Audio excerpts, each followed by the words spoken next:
예, 안녕하세요. 예, 사랑하는 일산 그리스도 형제자매 여러분, 반갑습니다. 예, 저는 분당 그리스도교에 있는 양훈모라고 합니다.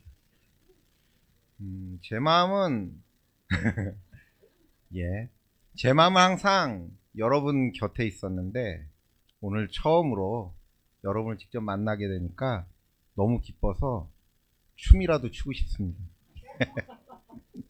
그리고 와가지고 이 되게 그 감성 어린 찬양, 예, 듣고 아까 또 뭐 본인은 힘들고 괴롭겠지만 굉장히 소소하게 공감이 가는 그런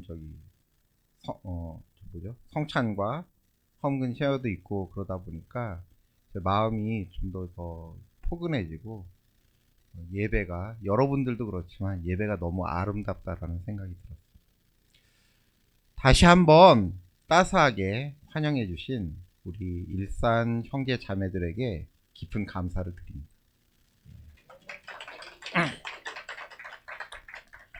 제가 오늘 준비한 레슨의 제목은 기도입니다. 예, 다음이요. 기도는 우리 삶과 매우 밀접한 관련을 맺고 있습니다. 우리 삶은 참 고달픕니다. 우리 모두가 하나님을 믿는데도 세상 일이 혼란스럽고 매 순간이 두렵고 불안합니다. 우리가 아는 믿음의 영웅들이 두렵고 불안한 순간을 마주할 때마다 하나님께 기도했다는 것을 우리가 잘 알고 있습니다. 예레미야가 그랬고 욥이 그랬으며 예수님도 그랬습니다. 그들이 그랬으니까 우리도 그러면 된다고 당연하게 받아들일 수도 있지만, 오늘 기도가 주는 의미를 함께 살펴본다면 우리에게 막연하게만 느꼈던 기도가 좀 더 명확하고 절실해지지 않을까라는 기대감을 가져봅니다. 오늘 그 기대감을 가지고 레슨을 시작해 보도록 하겠습니다. 예, 다음이요.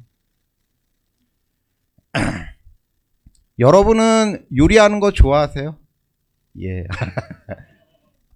저는 요리에 관심이 많은데요. 어, 근데 제가 보니까 요리 못하는 사람은 한 가지 공통점이 있었습니다. 요리 못하는 사람들의 공통점은 무엇일까요? 예. 예, 그것은 그들이 요리할 때 레시피대로 안 한다는 거죠. 뭐 물어보면 물론 자기는 레시피대로 했다고 말은 합니다. 근데 실제로 전혀 안 그렇습니다. 양념을 한 스푼 넣으라고 하는데 꼭 두 스푼 넣습니다. 재료 볶을 때 순서대로 볶으라고 돼 있는데 그냥 한꺼번에 다 넣고 볶고요.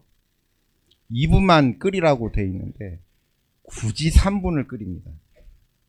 본인은 그냥 된다고 무시하고 넘어가는데 그 차이 때문에 맛이 확 바뀝니다. 다음이요. 예. 누구나, 예, 죄송합니다. 누구나 불안하고 두려우면 요리 레시피처럼 명확한 것을 바랍니다. 우리는 분명하고 확실한 것을 진리라 여깁니다. 우리는 진리를 찾아 성경을 열심히 배우고 명확한 기준을 세웁니다. 마치 레시피를 따라 요리를 만들듯이 성경의 기준을 삶에 실천하고 적용하기 위해 부단히 노력합니다. 그러나 하나님의 진리는 세상 일을 명확하게 해결하기 위한 레시피가 아닙니다. 다음이요. 여러분이 누군가를 대접하려고 레시피대로 완벽한 요리를 만들었어요. 근데 그날 초대받은 사람한테 별로 안 좋은 일이 있으면 요리가 아무리 완벽해도 그 사람 반응은 별로일 수 있습니다. 내가 완벽하게 통제할 수 있는 것은 요리이지 그 사람이 아닙니다. 마찬가지로 여러분이 아무리 하나님을 잘 믿고 진리를 추구한다고 해도 여러분이 마주할 세상 일은 여전히 여러분에게 거칠고 제멋대로일 뿐입니다. 특히나 세상 일 중 가장 힘든 것이 사람의 마음을 다루는 일입니다. 여기서 사람은 다른 사람뿐만 아니라 나 자신도 포함됩니다. 예, 다음 넘겨주세요. 사람의 마음은 꼭꼭 숨겨져 있어요. 제가 사람의 마음을 과일에 한번 비유해 봤는데요. 이 과일은 이성과 논리라는 단단한 껍질을 두르고 있지만 그 속에는 무의식이라는 형체 없이 출렁거리는 덩어리로 가득 차 있습니다. 다음이요. 여기서 제가 말한 무의식이란 본인은 의식하지 못하나 그 사람의 마음을 지배하는 여러 가지 심리적인 요인들입니다. 예를 들면 마음의 상처, 자라온 가정 환경, 나이나 건강 상태, 분위기나 감정 등 매우 다양합니다. 사람의 마음은 겉으로 드러나는 논리만으로 움직이지 않습니다. 오히려 무의식이 사람의 마음을 더 많이 좌지우지합니다. 하나님의 진리는 이러한 우리 마음의 특성까지 모두 포용합니다. 이처럼 종잡을 수 없는 사람의 마음은 우스꽝스럽게 보일 때도 많아서 우리가 흥미거리로 다루거나 가벼운 농담을 하기도 합니다. 그러나 성경은 사람의 마음을 구체적이고 진지하게 접근합니다. 성경은 우리의 마음이 우리가 겪는 고통의 원인이라고 말합니다. 구체적인 예로 로마서는 사람이 마음이 가진 어두운 측면을 죄성이라는 개념으로 설명합니다. 성경 말씀을 보겠습니다. 다음,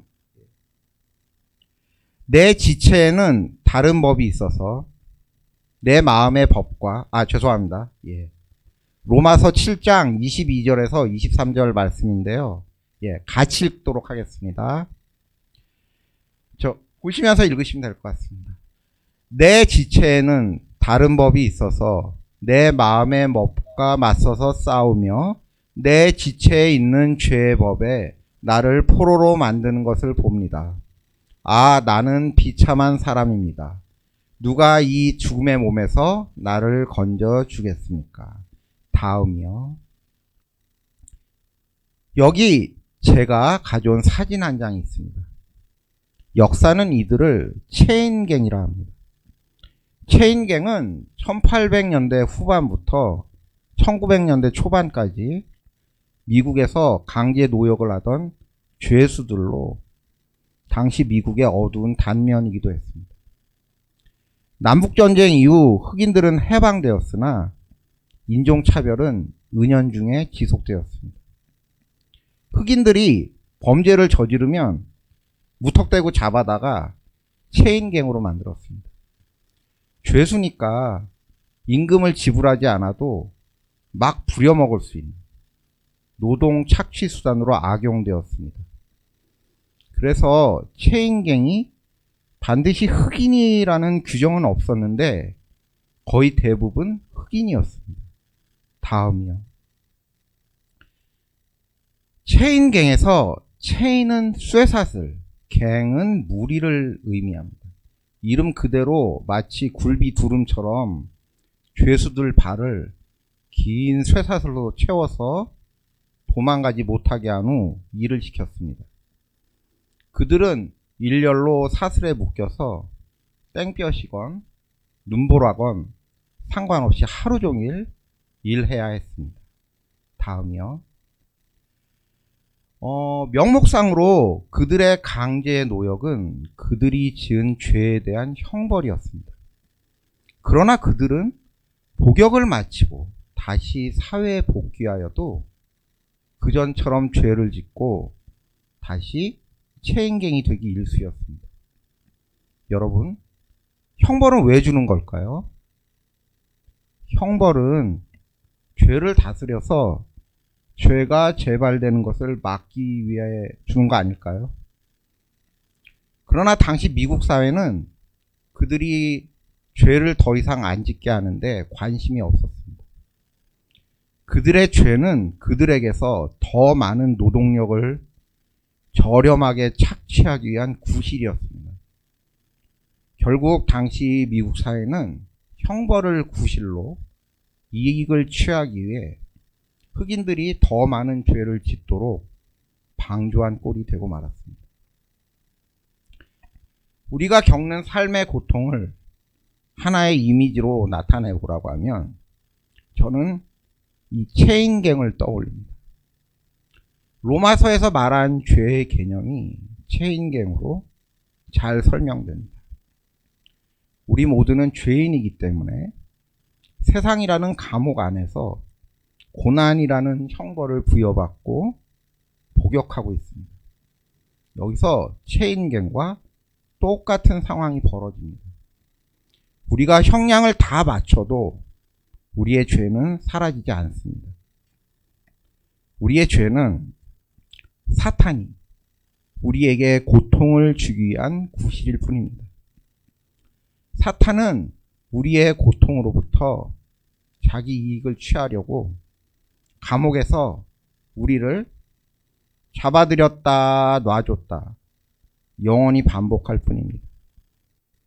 그래서 예수님은 성경에서 이렇게 말씀하십니다. 다음 페이지. 죄송합니다. 잘못되어 있네요. 요한복음서 8장 31에서 32절 말씀입니다. 같이 읽어보도록 하겠습니다. 예수께서 자기를 믿는 유대 사람들에게 말씀하셨다. 너희가 나의 말에 머물러 있으면 너희는 참으로 나의 제자들이다. 그리고 너희는 진리를 알 것이며 진리가 너희를 자유롭게 할 것이다. 다음 말씀. 예수님이 말씀하신 자유는 우리가 세상이라는 감옥에서 뛰쳐나와 삶의 고통에서 벗어날 수 있게 합니다.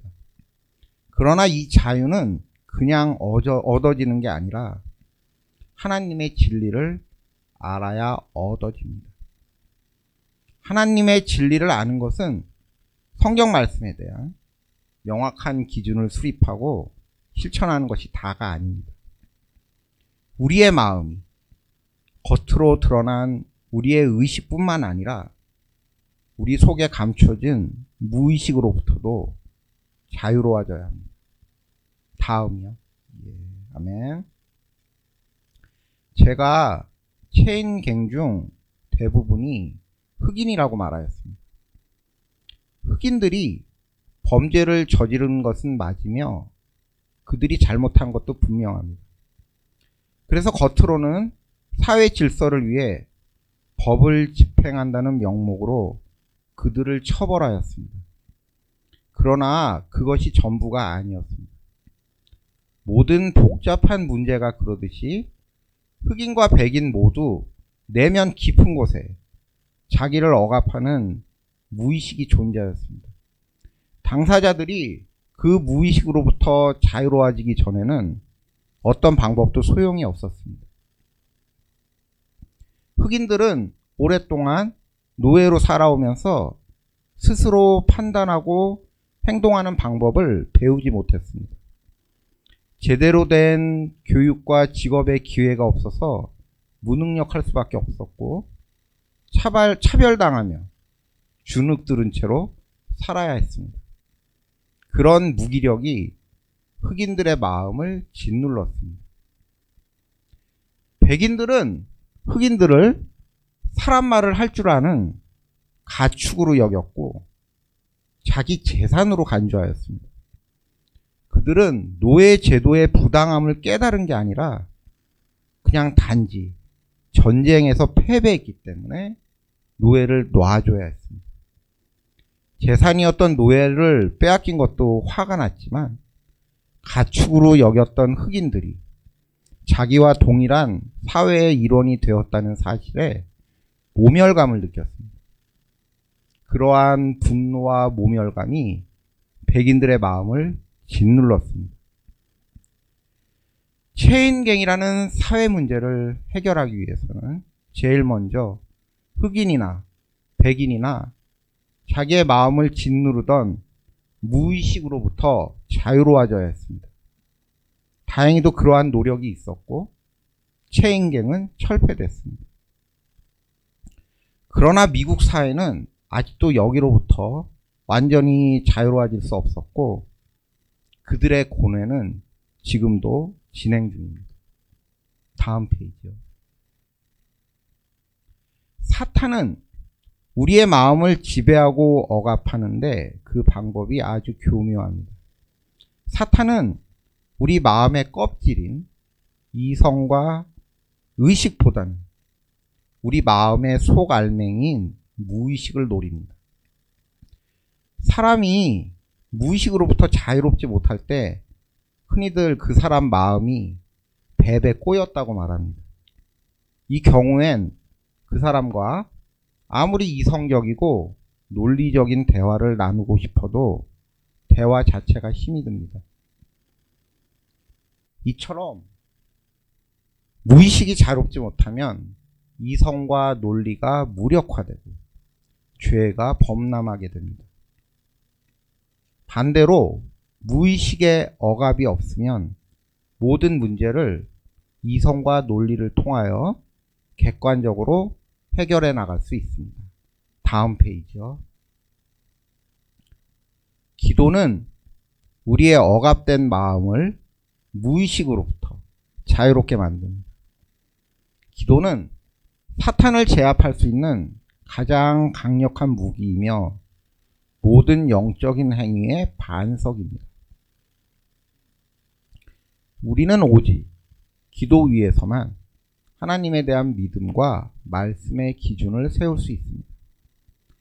기도가 허약하면 우리의 마음은 자유로울 수 없고 따라서 우리의 이성과 논리 또한 바로 설 수 없으므로 무엇을 해도 모래 위에 집을 짓는 것과 마찬가지가 됩니다. 다음 페이지요. 우리는 기도할 때 자기 마음을 하나님께 온전히 쏟아부어야 합니다. 그러면 우리의 마음은 무의식으로부터 자유롭게 됩니다. 우리는 그러한 기도의 이해를 시편에서 찾아볼 수 있습니다. 시편은 하나님께 바치는 기도를 시로 쓴 책입니다. 물론 기도가 여러 가지 다른 형식을 취할 수는 있습니다. 그러나 시는 기도와 본질적으로 통하는 면이 있습니다. 여러분, 우리에게 기도란 하나님께 바치는 시입니다. 여러분이 기도를 한다는 것은 여러분이 시인이 되어 하나님께 들려드릴 시를 쓴다는 것입니다. 그렇다면 시를 쓴다는 것은 또 무엇일까요? 성경 말씀을 보도록 하겠습니다.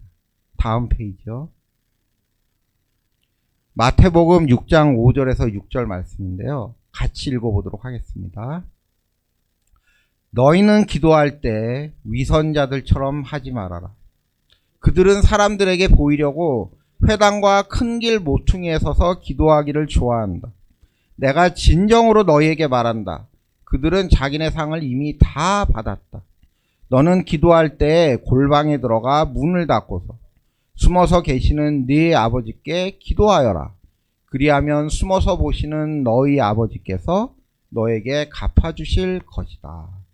아멘. 여기 두 가지 종류의 기도가 있습니다. 하나는 다른 사람과 함께하는 기도입니다. 또 하나는 혼자 하는 기도입니다. 두 기도 모두 우리에게 필요한 기도입니다. 다만 여기서 예수님이 말씀하시는 바는 분명합니다. 기도는 혼자 하는 기도가 먼저 이루어져야 한다는 것입니다. 다음 페이지요. 혼자 하는 기도는 시인이 시를 쓰는 것과 흡사합니다. 시나 소설 같은 문학은 세상을 관찰하고 느낀 감정을 그대로 표현합니다. 문학은 작가만의 시각과 느낌으로 이 세상을 소상하게 묘사합니다. 그래서 문학이 사람들에게 별로 인기가 없습니다. 사람들은 이미 공인된 객관적이고 실질적인 것을 원합니다. 반면 문학은 너무 주관적이고 뜬구름 잡는 것 같아서 굳이 살아가는데 없어도 된다고 여깁니다. 그러나 여러분, 사실은 그 반대입니다. 문학은 문학을 향유하는 모든 사람의 마음을 치유합니다. 단지 문학은 있는 그대로 관찰하고 느끼고 표현했을 뿐입니다. 그런데 놀랍게도 문학의 감성이 우리 내면 깊숙이 파고들어 우리의 마음을 무의식으로부터 자유롭게 만듭니다. 다음 페이지. 이것이 문학과 기도가 공유하는 탁월한 능력입니다. 다음 페이지요. 다음 페이지. 물론 제가 이렇게 말한다고 문학이 기도를 대신할 수 있다는 말은 절대 아닙니다. 말씀과 짝을 이루는 건 기도이지 문학이 아닙니다. 인간의 지성이 철학이라는 뼈대와 예술이라는 살로 이루어진 몸이라면 우리가 추구하는 하나님의 영성은 말씀이라는 뼈대와 기도라는 살로 이루어진 몸이라 생각하시면 될 것 같습니다. 단 문학과 기도는 서로 좀 관련이 있고 서로에게 좀 많이 도움이 되는 것 같습니다. 다음 페이지. 이처럼 혼자 하는 기도는 마치 시인이 관찰하고 묘사하듯이 자기가 처한 상황을 자신의 내밀한 감정으로 하나님께 자세하고 생생하게 아릅니다. 자기의 불안한 감정을 하나님께 남김없이 고백합니다. 그러면 그는 성령으로 하나님의 응답을 받게 되고 자기 마음이 무의식으로부터 자유롭게 됩니다. 그때 나는 그저 표현했을 뿐인데 저절로 치유가 됩니다. 다음 페이지요. 이렇게 혼자 하는 기도가 충분해지면 다른 사람과 관련된 기도, 예를 들면 공동체 이슈에 대한 답을 구하거나 자기의 의무나 도리를 하나님께 서원하거나 다른 사람을 중보하는 기도는 저절로 따라오게 됩니다. 여러분, 기도는 하나님께 바치는 시라고 말하였습니다. 기도는 시처럼 자기 마음을 자기만의 방식으로 하나님께 표현합니다. 성경 말씀을 보겠습니다. 다음 페이지요. 마태복음 6장 7절에서 8절 말씀인데요. 같이 읽어보도록 하겠습니다. 너희는 기도할 때 이방 사람들처럼 빈말을 되풀이하지 말아라. 그들은 말을 많이 하여야만 들어주시는 줄로 생각한다. 그러므로 그들을 본받지 말아라. 하나님 너희 아버지께서는 너희가 구하기 전에 너에게 필요한 것이 무엇인지를 알고 계신다. 어떤 이들은 기도에 어떤 형식이 있어야 한다고 생각합니다. 예수님이 말씀하신 예가 그 중 하나인데 뭔가 말을 많이 해야 더 정성스러워 보이고 예의를 갖췄다고 생각하기도 합니다. 그러나 여러분, 시인은 시를 그렇게 쓰지 않습니다. 시인은 자기가 가장 알맞다고 생각하는 방식으로 시를 씁니다. 여러분은 기도드릴 때 시인처럼 자기만의 방식으로 자유롭게 기도하십니까? 우리의 기도는 형식에 얽매이거나 누구의 눈치를 보는 게 아니라 오롯이 자기 감정에 집중해야 합니다. 그래야만 자기 마음을 하나님께 온전히 쏟아부을 수 있습니다. 그런 기도는 항상 아름답습니다. 여기서 아름답다는 말은 그냥 예쁘다는 말이 아니라 그만큼 자기 감정이 생생하게 드러난다는 말입니다. 제가 그 예를 한번 성경 말씀에서 보여드리겠습니다. 다음 페이지요. 시편 22장 14절에서 15절 말씀인데요. 정말 다윗의 심정으로 저랑 같이 한번 읽어보시길 바랍니다. 나는 쏟아진 물처럼 기운이 빠져버렸고 뼈마디가 모두 어그러졌습니다. 나의 마음이 촛물처럼 녹아내려 절망에 빠졌습니다. 나의 입은 옹기처럼 말라버렸고 나의 혀는 입천장에 붙어 있으니 주님께서 나를 완전히 매장되도록 내버려 두셨기 때문입니다. 다음 페이지요.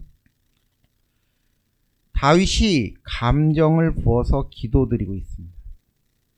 여러분은 다윗처럼 기도해 보신 적 있으십니까? 그냥 제 마음이 힘들었어요.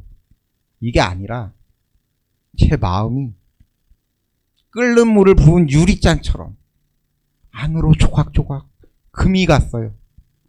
뭐 이렇게 얘기해 보신 적 있습니까? 표현이 너무 과해서 부담스럽습니까?